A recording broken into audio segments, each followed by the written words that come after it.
जमींदार साहब आज अपनी गलती पर खुद ही शर्मिंदा थे। आज उनके घर की इज्जत पर दाग लगते लगते बच गया। चौधरी साहब, हमने ब्लैकमेल करने वाले दोनों गुंडों को पकड़ लिया है। वो गुंडे वीरपुर गांव पर बहुत समय से नजर रखे हुए थे और वो ये भी जानते थे कि वीरपुर गांव की औरतें खुले में नहाती हैं। पर हमें खुशी है कि आपकी छोटी बहू सुधा ने जो हिम्मत दिखाई और उन बदमाशों के खिलाफ हमारी पुलिस थाने में रिपोर्ट लिखवाई, उसकी हमें दाद देनी होगी। अच्छा चौधरी साहब, मैं चलती हूँ, नमस्ते। मैंने आपको कितनी बार समझाया था, घर की बहुओं का खुले में नहाना ठीक नहीं, पर आप नहीं माने। अब कुछ भी हो जाए, मैं अपनी बहुओं के लिए घर में गुसल खाने की व्यवस्था जरूर करूंगी। वीरपुर गांव जहां घरों में गुसल खाने की व्यवस्था नहीं थी, इसलिए गांव की औरतें खुले में नहाने को मजबूर थी।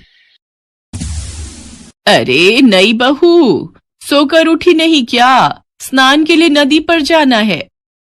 बड़ी भाभी, नहाने के लिए नदी पर? लेकिन यूं खुले में नहाते हुए कोई देख लेगा तो? हाँ सुधा, इस गांव में औरतें खुले में ही नहाती हैं और वैसे भी गांव के लोगों को पता है कि जिस समय गांव की औरतें नदी पर नहाने जाती हैं, उस समय गांव के मर्द नदी के आसपास भी नहीं फटकते। अच्छा, अब देर मत करो, वैसे भी नदी किनारे इस समय सुनसान होता है, हम जल्दी से नहाकर आ जाएंगे। मालिनी और सुधा नदी पर नहाने के लिए जाती हैं। गांव की बहुत सी औरतें पहले ही नदी पर नहा रही थी। सुधा को बहुत शर्म आ रही थी। मालिनी भाभी, ये तो बहुत अजीब लग रहा है, अगर किसी ने हमें देख लिया तो हमारी इज्जत तो मिट्टी में मिल जाएगी।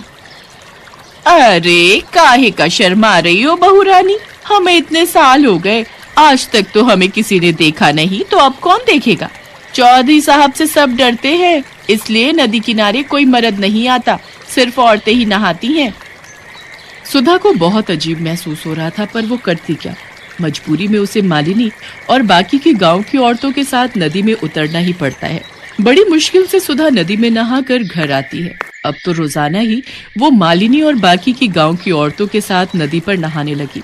धीरे धीरे जब सुधा को लगा कि सचमुच नदी के आसपास सिर्फ औरतें ही आती हैं, तो वो थोड़ी बेफिक्र हो गई। पर एक दिन जब सब बहुएं नदी पर नहा रही थी, मालिनी भाभी, लग रहा है कोई हमें देख रहा है। नहीं तो, तुम्हारे मन का वहम है, लगता है तुम्हारा डर अभी तक नहीं गया है। चलो जल्दी से नहा लो, फिर घर चलते हैं। अगले दिन भी सुधा को ऐसा ही महसूस हुआ। मालिनी भाभी, मैं कह रही हूं ना कि कोई है जो हमें देखता है, मुझे बार बार गलत महसूस नहीं हो सकता। अरे बहू रानी, तुम बेकार में ही डर रही हो, किसी की इतनी मजाल नहीं जो हमें नहाते हुए देख ले। और ये सच था, गांव वालों की इतनी हिम्मत नहीं थी कि वो गांव की बहुओं को खुले में नहाते हुए देख ले। तो आखिर कौन था जो उन सबको खुले में नहाते हुए देख रहा था? अरे यार मगन, ये गांव तो बहुत बढ़िया है यार, तूने बिल्कुल सही जगह का पता लगाया बे। खुले में नहाती इन गांव वालों की बहुओं के हमने बहुत ही बढ़िया फोटो अपने फोन में निकाल ली है बे। वही तो, मैंने बिल्कुल सही गांव का पता लगाया ना। अब इन फोटोओं का इस्तेमाल करने का सही समय आ गया बे। गांव के चौधरी की दोनों बहुएं भी उन औरतों के साथ ही नहाने आती हैं। चौधरी की बहुओं को ब्लैकमेल करके अच्छे खासे सोने के जेवर और रुपए ऐंठ लेंगे। और तू तो जानता ही है, ये गांव की भोली भाली बहुएं शर्म से किसी को कुछ नहीं बताएंगी। तो ठीक है, किसी दिन रास्ता रोककर ये फोटोएं उन्हें दिखा देते हैं। तो देर किस बात की है, कल दिन में जब वे दोनों नहा कर जा रही होंगी, तभी रास्ते में उन्हें पकड़ लेंगे।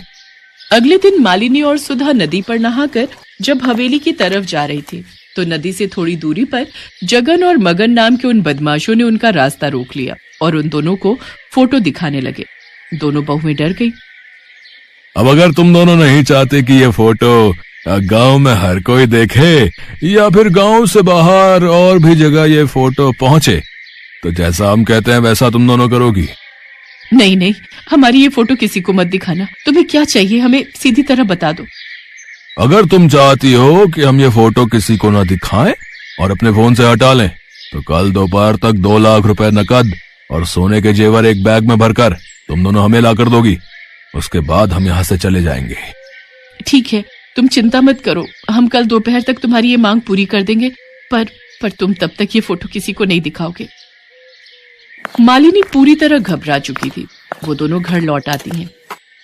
मालिनी भाभी, हम ये गलत कर रहे हैं, अन्याय के सामने झुकना कायरता है। हम अन्याय को छूट दे रहे हैं। उन मुजरिमों को सजा मिलनी चाहिए। उनकी मांगे पूरी करके तो हम उन्हें और बढ़ावा दे रहे हैं। आज वो हमारे साथ ऐसा कर रहे हैं, कल किसी और के साथ करेंगे। ये सरासर गलत है भाभी।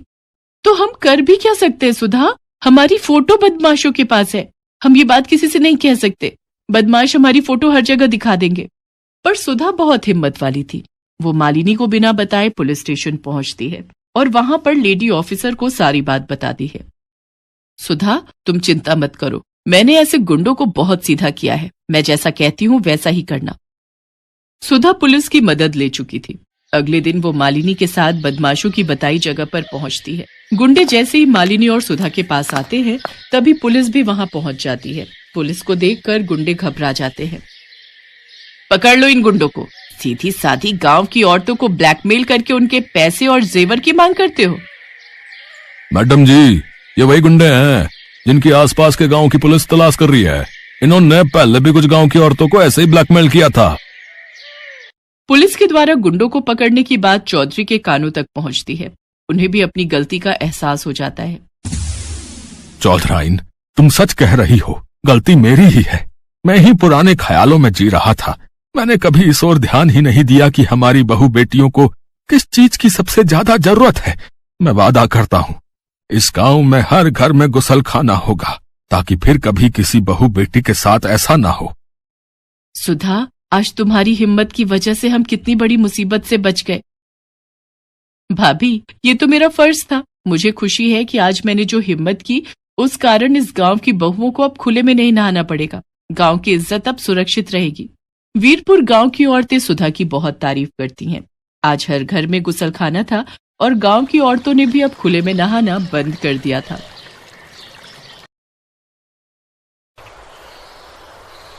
कृतिका की सर्दियों में ना नहाने की आदत से उसकी माँ रमोला बहुत परेशान होती थी। इसी कारण सर्दियां शुरू होते ही रमोला कृतिका को चेतावनी देते हुए कहती है, कृतिका, अगर इस बार भी तूने सर्दियों में ना नहाने का आलस दिखाया ना, तो मैं तुझे घर से बाहर कर दूंगी। पानी बचाने का बहाना लगाकर जो तू ना नहाने की कामचोरी करती है ना, वो बहाना तेरा अब नहीं चलेगा। माँ, मुझे तो लगता है मैं आपकी सगी बेटी ही नहीं हूँ, इसीलिए आप मुझ पर सर्दी में नहाने का अत्याचार करती हो। भला कौन सी माँ है जो अपनी बेटी को इतनी ठंड में नहाने के लिए कहेगी? अभी एक चांटा पड़ेगा ना तो तेरी सारी अकल ठिकाने पर आ जाएगी। ठंड में ना नहाने का अंतर 1-2 दिन का होता है, महीने भर का नहीं। अच्छा, अब बस भी करो माँ, अभी सर्दियां आई नहीं है, जब आएंगी तब कहना। खैर, अब मैं नहाने जा रही हूँ। कृतिका अपने कमरे में बने अटैच्ड बाथरूम में नहाने के लिए चली जाती है और कुछ देर बाद, वाह यार, नहाने के बाद जो सुकून मिलता है ना, उसकी बात ही अलग है।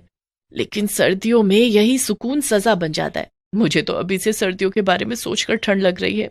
फिर कृतिका जल्दी से तैयार होकर कॉलेज के लिए निकल जाती है। ऐसे ही कुछ दिन बीत जाते हैं। फिर दिसंबर का महीना शुरू हो जाता है। अरे ओ नालायक, अब उठ भी जा। मैंने तेरे नहाने का पानी गर्म कर दिया है, जल्दी से उठकर नहा ले, वरना कॉलेज के लिए देर हो जाएगी। हे भगवान, कॉलेज वाले सर्दियों में 2-3 महीने के लिए कॉलेज बंद क्यों नहीं कर देते? ऊपर से ये मेरी माँ हाथ धोकर मेरे नहाने के पीछे पड़ी रहती है। तभी वहां रमोला आ जाती है। उसकी रजाई खींचते हुए कहती है, तुझे सुनाई नहीं दे रहा? कब से आवाज दे रही हूँ? जल्दी से उठ जा, नहा ले, पानी ठंडा हो जाएगा। इसके बाद कृतिका बुरा सा मुंह बनाकर बाथरूम में चली जाती है। तभी उसे एक तरकीब सूझती है और वो बाल्टी का सारा पानी जमीन पर गिरा देती है और नहाने का ड्रामा करते हुए कहती है, ओह माँ, मेरी माँ, कितनी ठंड है, कितनी ठंड लग रही है नहाते हुए। तभी बाहर खड़ी रमोला सब सुन रही होती है और जोर से चिल्लाते हुए कहती है, अरे बेवकूफ लड़की, नहाना नहीं था तो पानी तो रहने देती, सारा का सारा पानी जमीन पर गिरा दिया।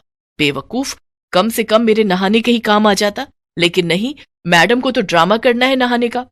यार, ये मेरी माँ भी ना किसी डिटेक्टिव की तरह है जो हर टाइम मेरी जासूसी करती है।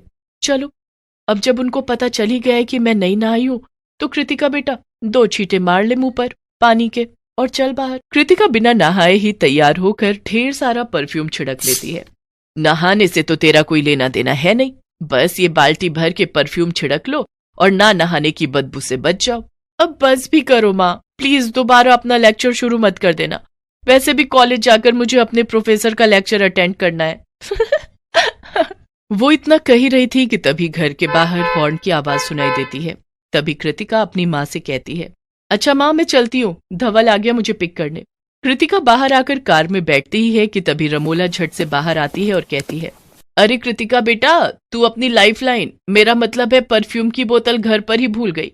इसे रख ले, नहीं तो कुछ देर बाद तुझसे बदबू आने लग जाएगी और सबको पता चल जाएगा कि तू नहाई नहीं है। क्या माँ, आप भी सुबह सुबह बहुत मजाक करती हो। धवल, मेरी माँ बहुत बड़ी कॉमेडियन है। वो क्या है ना, वो कपिल शर्मा की बहुत बड़ी फैन है। ओह अच्छा अच्छा।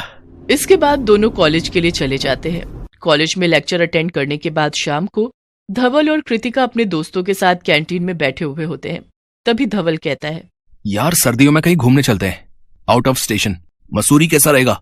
हाँ, मुझे लगता है मसूरी सही रहेगा। ठंड में तो वहां स्नोफॉल भी होगा। क्यों कृतिका, चल रही है ना? यार यहाँ तो मैं ठंड की वजह से महीनों महीनों नहीं नहाती, और ये लोग मुझे इतनी सर्दियों में बर्फ में ले जाना चाहते हैं। वहां तो मेरी कुल्फी जम जाएगी। अरे कृतिका, कितना सोच रही हो? अब ये सब सोचना वोचना बंद करो और चुपचाप हाँ कर दो। हाँ ठीक है, अब तुम सब इतना फोर्स कर ही रहे हो तो चलती हूँ। मेरी कार में हम सब मसूरी चलेंगे। तो ठीक है, नेक्स्ट वीक चलते हैं। होटल की बुकिंग मैं कर दूंगा, तुम सब अपनी पैकिंग कर लेना। शाम को घर आकर कृतिका अपनी माँ को घूमने के प्लान के बारे में बताती है। बेटी मेरी मान, तो तू ट्रिप पर मत ही जा। अगर सबको तेरी सर्दियों में ना नहाने के टैलेंट के बारे में पता चल गया ना, तो सोच तेरी कितनी इंसल्ट होगी। अरे मेरी माँ, तुम मेरी चिंता मत करो। आप ही बहुत हो मेरी इंसल्ट करने के लिए, औरों की बेइज्जती की मुझे जरूरत भी नहीं है। और रही मेरी नहाने की बात, तो आप चिंता मत करो, मैं वहां जाकर नहा लूंगी। ठीक है, फिर जैसी तेरी मर्जी। देखते ही देखते अगला हफ्ता भी गुजर जाता है। कृतिका, तूने अपना परफ्यूम तो रख लिया ना? मैं तो कहती हूँ 4-5 बोतल ले जा, कहीं खत्म हो गया तो। सर्दियों में तो तेरा वही एक सहारा है। अरे मेरी माँ, अब जाते जाते तो मेरी बेइज्जती करना बंद करो। और हाँ, मेरे फ्रेंड्स आने वाले हैं तो उनके सामने अपना मुंह बंद रखना। तभी कुछ ही देर में धवल, मोहित और रोशनी के साथ कार लेकर कृतिका के घर के बाहर आ जाता है। कृतिका उसमें बैठी रही होती है कि तभी रमोला उससे कहती है, अच्छा कृतिका सुन, उफ, अब मेरी माँ ना जाने मेरे दोस्तों के सामने मेरी क्या इंसल्ट कर देगी। हाँ माँ, अपना ध्यान रखना। जी जरूर, बाय। 6 घंटे दिल्ली से मसूरी तक का सफर तय करके वो बर्फीला नाम के होटल में पहुंच जाते हैं, जहां एक कमरे में कृतिका रोशनी के साथ ठहरती है, तो वहीं दूसरे कमरे में मोहित और धवल रुकते हैं और वहां पर एक दूसरे के ऊपर बर्फ के गोले बनाकर फेंकते हैं। बर्फीले पहाड़ों के बीच सेल्फी खींचते हैं और खूब मस्ती करते हैं और खाना पीना खाकर सो जाते हैं। कृतिका जल्दी से उठ जा यार और नहा ले, हमें 10 बजे नई जगह घूमने जाना है। नींद में खोई हुई कृतिका बड़बड़ाते हुए कहती है, अरे रोशनी, तू पागल है क्या? इतनी ठंड में कौन नहाता है? अभी 10 दिन पहले ही तो मैं नहाई थी। क्या? तू सच में 10 दिन पहले नहाई थी और तब से नहीं नहाई क्या? तभी कृतिका एकदम से नींद से जागती है और कहती है, अरे पागल है क्या? किसने बोल दिया तुझे? ठंड हो या गर्मी, मैं तो डेली नहाती हूँ। अच्छी बात है, सच कहूं तो सर्दियों में तो मैं एक दिन छोड़कर नहाती हूँ।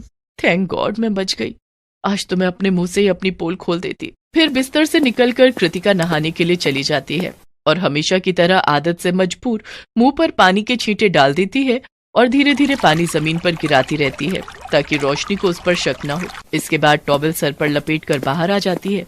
तभी कृतिका की माँ का फोन आता है तो रोशनी फोन पिक कर लेती है। नमस्ते आंटी, मैं रोशनी बात कर रही हूँ। नमस्ते बेटा, कैसे हो तुम सब? हम सब ठीक है आंटी, आप कैसी हैं?